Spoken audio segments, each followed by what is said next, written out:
काँग्रेस पक्षाच्या पाचगाव जिल्हा परिषद मतदारसंघातील उमेदवार संग्राम पाटील, पंचायत समितीच्या उमेदवार डॉक्टर शिल्पा हजारे, गोकुळ शिरगाव जिल्हा परिषदेचे उमेदवार सुदर्शन खोत, पंचायत समितीचे उमेदवार संदीप पाटील यांच्या प्रचारार्थ आमदार सतेज पाटील यांनी तामगावमध्ये कार्यकर्त्यांची बैठक घेतली।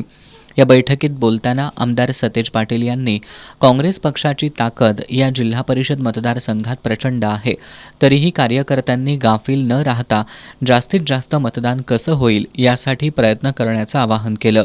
कोल्हापूर जिल्ह्यात काँग्रेस पक्षाला सर्वत्र चांगला प्रतिसाद मिळत असल्याचं त्यांनी सांगितलं। महायुतीनं सत्तेवर आल्यापासून कोणताही निधी त्यांनी ग्रामीण भागाच्या विकास कामांसाठी दिलेला नाही, अशी टीका आमदार सतेज पाटील यांनी केली आहे। त्यामुळे महायुतीवर जनता नाराज असल्याचं त्यांनी सांगितलं। जलजीवन मिशन योजनेच्या कामावरून सरकारवर निशाणा साधताना पाणी उशाला आणि कोरड घशाला अशी अवस्था असल्याची टीका आमदार सतेज पाटील यांनी यावेळी केली।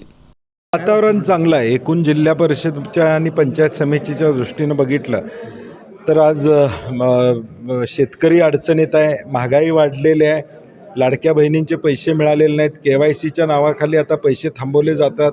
ह्या सगळ्या गोष्टी आता लोकांच्या समोर आलेल्या आहेत। बेरोजगारी तर प्रचंड प्रमाणात वाढलेली दिसते आणि विशेष करून ग्रामीण भागातले रस्ते हा एक मेजर विषय लोकांच्या मनामध्ये आहे। जलजीवनच्या योजना नुसत्या घोषणा झाल्या, आज एकही जलजीवनची योजना कुठल्याही गावात या जिल्ह्यामध्ये पूर्ण नाही अशी अवस्था आहे। म्हणजे पाणी आहे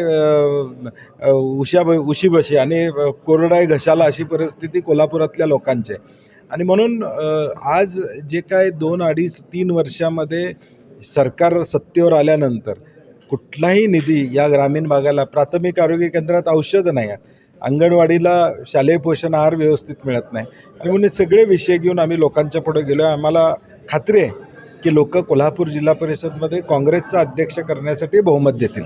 या बैठकीला तामगाव, नेरली, उजळाईवाडी परिसरातील कार्यकर्ते मोठ्या संख्येने उपस्थित होते।